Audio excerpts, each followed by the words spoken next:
Welcome to YouTube channel GK GS with Manish sir.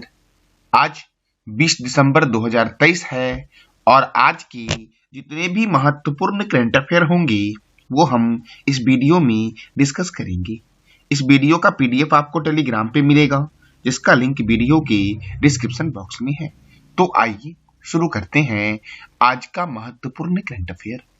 आज का पहला प्रश्न है, गोवा मुक्ति दिवस कब मनाया जाता है? तो गोवा मुक्ति दिवस मनाया जाता है 19 दिसंबर को साथियों। 19 दिसंबर 1961 को गोवा जो है वो पुर्तगाल से आजाद हुआ था, इसीलिए गोवा मुक्ति दिवस मनाया जाता है 19 दिसंबर को साथियों। अब गोवा, तो गोवा की राजधानी है पणजी साथियों। गोवा के गवर्नर कौन है? तो पी.एस. श्रीधरन पिल्लई है।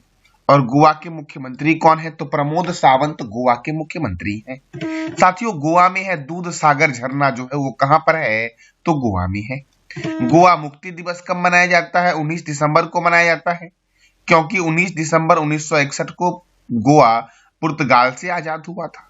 गोवा स्थापना दिवस 30 मई को मनाया जाता है, क्योंकि 30 मई 1987 को गोवा को पूर्ण राज्य का दर्जा दिया गया साथियों।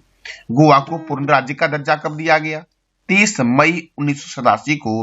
और गोवा पुर्तगाल से आजाद हुआ था 19 दिसंबर 1961 को साथियों। नंदा झील गोवा में है, जिसे रामसर स्थल की सूची में शामिल किया गया है। 37वें राष्ट्रीय खेल का आयोजन कहां हुआ है? तो गोवा में हुआ है साथियों। गोवा में क्लीन ए थॉन का आयोजन हुआ है, और यह किस बीच पर हुआ है? तो मेरी मारा बीच पर हुआ है साथियों। कौन से बीच पर हुआ है? मेरी मारा बीच पर साथियों हुआ है साथियों। यहां से आपका प्रश्न ये बनता है कि मेरी मारा बीच किस राज्य में है? तो गोवा में है। अंतर्राष्ट्रीय लूसोफोन महोत्सव का आयोजन कहां हुआ है? तो गोवा में हुआ है। अंतर्राष्ट्रीय लूसोफोन महोत्सव का आयोजन साथियों कहां हुआ है? अंतर्राष्ट्रीय लूसोफोन महोत्सव तो गोवा में हुआ है साथियों। गोवा में एक फेस्टिवल होता है, उस फेस्टिवल का नाम है हेरिटेज फेस्टिवल। क्या नाम है साथियों? हेरिटेज फेस्टिवल कहां होता है? तो गोवा में होता है साथियों। अंतर्राष्ट्रीय लूसोफोन महोत्सव कहां हुआ?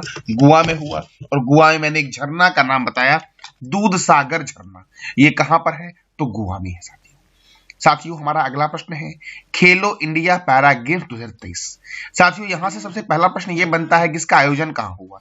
तो नई दिल्ली में हुआ। तो खेलो इंडिया पैरा गेम्स 2023 में कौन सा राज्य प्रथम स्थान पर रहा? तो प्रथम स्थान पर रहा हरियाणा, और सेकंड स्थान पर रहा उत्तर प्रदेश साथियों। तो खेलो इंडिया पैरा गेम्स कहां हुआ? दिल्ली में हुआ। और इसमें सबसे अधिक मेडल किसने जीता है? तो हरियाणा ने जीता साथियों।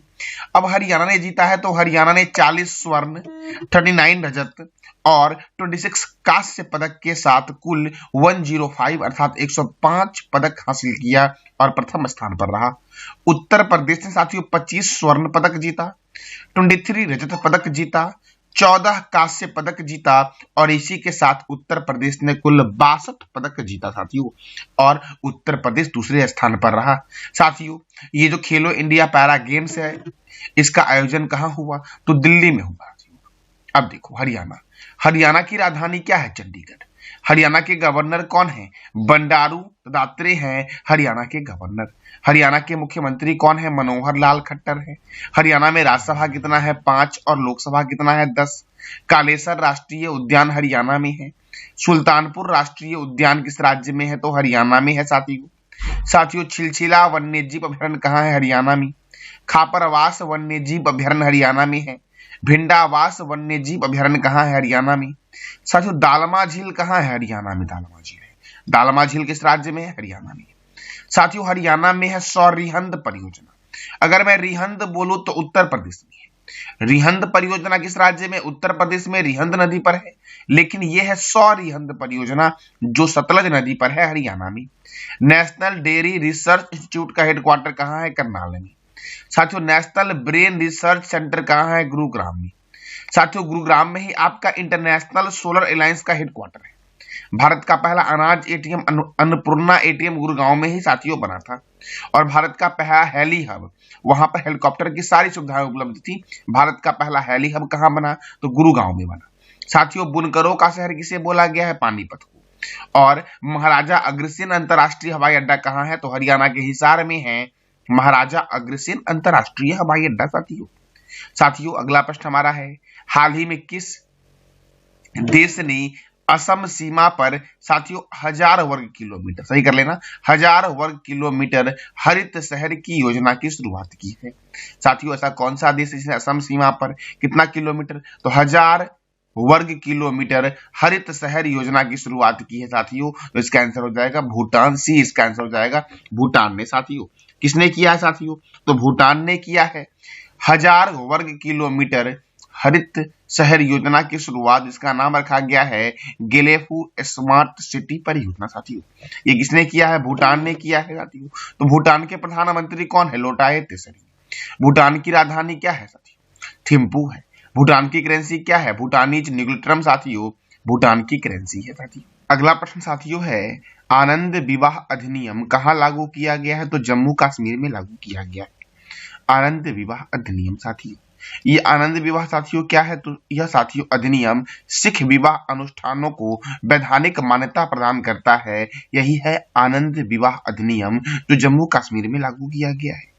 अब जम्मू कश्मीर में लागू किया गया साथियों है, तो जम्मू कश्मीर साथियों पहले राज्य था। इसे यूनियन टेरिटरी कब बनाया गया, इसे केंद्र शासित प्रदेश कब बनाया गया, तो 31 अक्टूबर 2019 को साथियों इसे बनाया गया केंद्र शासित प्रदेश। कब बनाया गया, तो 31 अक्टूबर 2019 को साथियों इसे केंद्र शासित प्रदेश बनाया गया। और इसके उपराज्यपाल कौन है, तो मनोज सिन्हा है साथियों। जब जम्मू कश्मीर साथियों ये केंद्र शासित प्रदेश है, तो केंद्र शासित प्रदेश में उपराज्यपाल होते हैं। तो यहाँ के उपराज्यपाल साथियों कौन है, तो मनोज सिन्हा है। यहाँ के प्रथम मुख्यमंत्री कौन है, मेहर चंद्र महाजन साथियों जम्मू कश्मीर के प्रथम मुख्यमंत्री थे। जम्मू कश्मीर के प्रथम मुख्यमंत्री कौन थे, तो मेहर चंद्र महाजन थे साथियों। कौन थे, मेहर चंद्र महाजन। जम्मू कश्मीर के अंतिम मुख्यमंत्री और प्रथम महिला मुख्यमंत्री कौन थे, तो महबूबा मुफ्ती साथियों जम्मू कश्मीर की अंतिम मुख्यमंत्री भी थी और पहली महिला मुख्यमंत्री थी। और इनके बाद साथियों जम्मू कश्मीर जो बन गया वो क्या बन गया, तो केंद्र शासित प्रदेश साथियों बन गया था। क्या बन गया साथियों, तो केंद्र शासित प्रदेश बन गया था साथियों। जम्मू कश्मीर के प्रथम राज्यपाल कौन है, तो करण सिंह साथियों जम्मू कश्मीर के प्रथम राज्यपाल थे। कौन थे, करण सिंह साथियों। साथियों जम्मू कश्मीर के अंतिम राज्यपाल कौन थे, तो सत्यपाल मलिक साथियों। कौन थे, सत्यपाल मलिक साथियों जम्मू कश्मीर के अंतिम क्या थे, तो राज्यपाल थे। जम्मू कश्मीर के प्रथम उपराज्यपाल कौन है, तो गिरीश चंद्र मुर्मू। और वर्तमान में कौन है, मनोज सिन्हा साथियों। निशांत बाग का निर्माण किसने करवाया था, अंडमान आसफ खान ने करवाया था। चश्मा शाही का निर्माण किसने करवाया था, अली मर्दाना खान ने करवाया था। ये कहां पर है, जम्मू कश्मीर में साथियों है। ये कहां पर साथियों है, तो जम्मू कश्मीर में। पत्थर मस्जिद का निर्माण किसने करवाया था, तो नूर जहां ने करवाया साथियों। हजरत माल मस्जिद का निर्माण साथियों कहाँ है, ये तो श्रीनगर में हजरत माल मस्जिद है साथियों। डांची ग्राम अभ्यारण्य, किश्तवाड़ राष्ट्रीय उद्यान कहाँ है, जम्मू कश्मीर में। तुलबुल परियोजना किस नदी पर बना है, झेलम नदी पर। पालक दुल जल विद्युत परियोजना किस नदी पर है, तो मारूसूदर नदी पर साथियों है। किस नदी पर है, मारूसूदर नदी पर।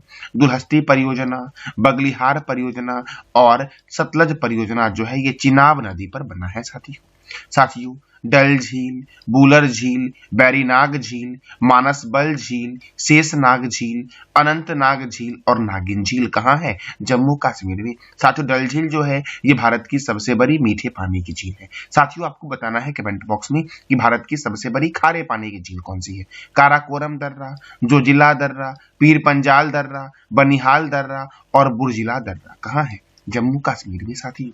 साथियों अगला प्रश्न हमारा है सोलर पावर से चलने वाली सबसे तेज बोट किस देश ने लॉन्च किया है, तो अपने प्यारे देश भारत ने साथियों सोलर पावर से चलने वाली भारत की सबसे तेज बोट को लॉन्च किया है। भारत की सबसे तेज सौर इलेक्ट्रिक नाव बाराकूडा को अलापुझाई में नाव गथी पनवाली यार्ड में औपचारिक रूप से लॉन्च किया गया है साथियों। कहाँ लॉन्च किया गया साथियों, तो ये लॉन्च किया गया है नवगाथी पनवाली यार्ड में। इसका नाम क्या है, बाराकूडा साथियों। क्या नाम रखा गया है, बाराकूडा को। बाराकूडा बोट को साथियों कहाँ लॉन्च किया गया है, अल्पापूझा में नाव गथी पनवाली यार्ड में औपचारिक रूप से लॉन्च किया गया है। और ये बाराकूडा जो है ये भारत की सबसे तेज चलने वाली सौर इलेक्ट्रिक बोट है साथियों।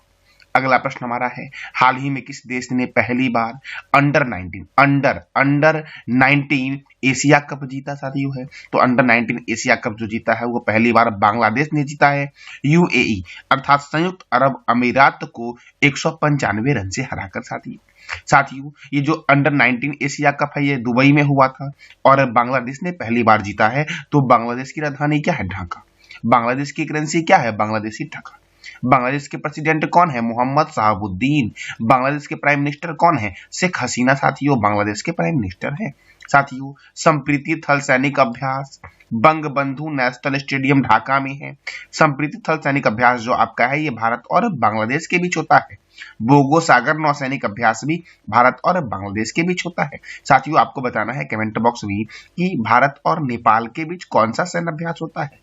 बांग्लादेश के संसद का नाम है जातीय संसद। रूपपुर परमाणु ऊर्जा संयंत्र जो आपका है ये कहां पर है? बांग्लादेश में है।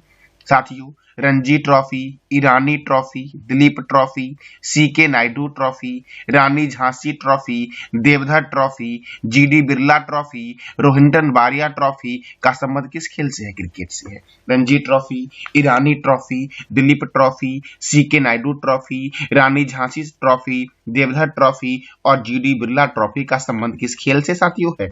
तो क्रिकेट से है। किस खेल से है? क्रिकेट से साथियों अगला प्रश्न हमारा है, रमन सिंह किस राज्य की विधानसभा के अध्यक्ष बने हैं? तो साथियों छत्तीसगढ़ विधानसभा के जो अध्यक्ष बने हैं वो बने हैं रमन सिंह साथियों। कौन बने हैं? रमन सिंह। अब छत्तीसगढ़ के बने हैं साथियों छत्तीसगढ़ में अभी हाल ही में चुनाव हुआ है। तो छत्तीसगढ़ की स्थापना कब हुई थी? 1 नवंबर 2000 को हुई थी।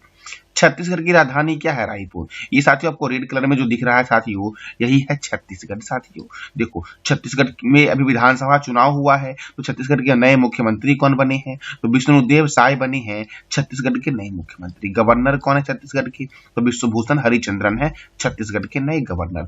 छत्तीसगढ़ में राज्यसभा सीट 5 है और लोकसभा सीट 11 है।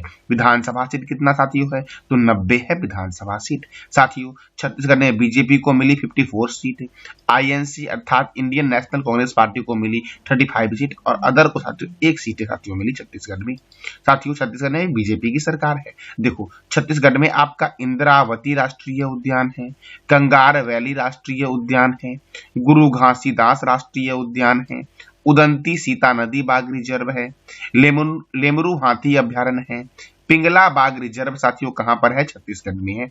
दुधवा बांध महानदी पर है, गागरेल बांध महानदी पर है और छत्तीसगढ़ में है। स्वामी विवेकानंद हवाई अड्डा रायपुर में है।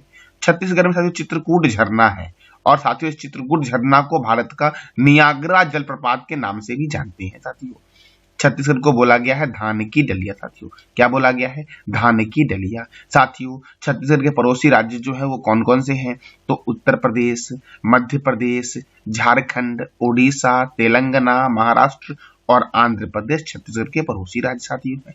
छत्तीसगढ़ के पहले आदिवासी मुख्यमंत्री जो बने हैं वो विष्णुदेव साय बने हैं। साथियों कौन बने हैं? विष्णुदेव साय। साथियों ये था हमारा छत्तीसगढ़ से संबंधित महत्वपूर्ण प्रश्न जो आपके एग्जाम के लिए महत्वपूर्ण है। अगला प्रश्न हमारा है, कृषि विपणन सुधारों में कौन सा राज्य प्रथम स्थान पर रहा है? तो कृषि विपणन सुधारों में साथियों आंध्र प्रदेश जो रहा है ये प्रथम स्थान पर कौन रहा है? आंध्र प्रदेश। साथियों अब आंध्र प्रदेश प्रथम स्थान पर रहा है इस इंडेक्स में, तो आंध्र प्रदेश को 94 अंक मिले हैं और दूसरे स्थान पर साथियों उत्तर प्रदेश रहा है। उत्तर प्रदेश को 92 अंक मिले, सही कर लेना। उत्तर प्रदेश को कितने अंक मिले हैं? 92 अंक साथियों मिले हैं। साथियों देखो अब यह रिपोर्ट जो है वो नीति आयोग की है। तो national institution for transforming India NITI Aayog का फुल फॉर्म होता है। क्या होता है? National institution for transforming India और इसका हेडक्वार्टर जो है वो नई दिल्ली में है। नीति आयोग की स्थापना हुई थी 1 जनवरी 2015 को और नीति आयोग के साथियों अध्यक्ष जो होते हैं वो प्रधानमंत्री होते हैं। साथियों नीति आयोग के प्रथम उपाध्यक्ष कौन थे ये बताना है कमेंट बॉक्स में आपको। नीति आयोग के वर्तमान में जो उपाध्यक्ष है वो है सुमन बेरी और सीईओ कौन है? BVR सुब्रमण्यम जो है वो नीति आयोग के सीईओ है साथियों, चीफ एग्जीक्यूटिव ऑफिसर। साथियों ये था आज का हमारा महत्वपूर्ण करंट अफेयर। कल मैंने आपसे 2 प्रश्न किया था, people for the ethical treatment of animal की स्थापना कब हुई? तो 22 मार्च 1980 को साथियों people for the ethical treatment of animal की स्थापना हुई।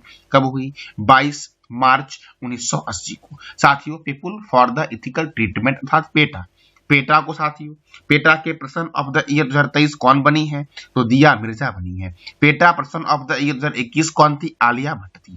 PETA person of the year 2022 कौन है? तो सोनाक्षी सिन्हा साथियों है PETA person of the year 2022। 21 कौन है? आलिया भट्ट। और 23 कौन बनी है? दिया मिर्जा बनी है।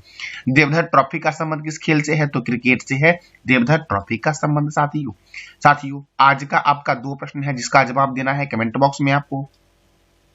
संप्रीति थल सैनिक अभ्यास भारत और किस देश के बीच होता है? और दूसरा आपका है हाल ही में किस देश ने पहली बार अंडर 19 कौन सा अंडर 19 एशिया कप जीता है? तो इस दोनों प्रश्न का जवाब देना है कमेंट बॉक्स में आपको। ये था आज का हमारा महत्वपूर्ण करंट अफेयर। जानकारी अच्छी लगी तो चैनल को लाइक करें, शेयर करें और सब्सक्राइब करें। धन्यवाद।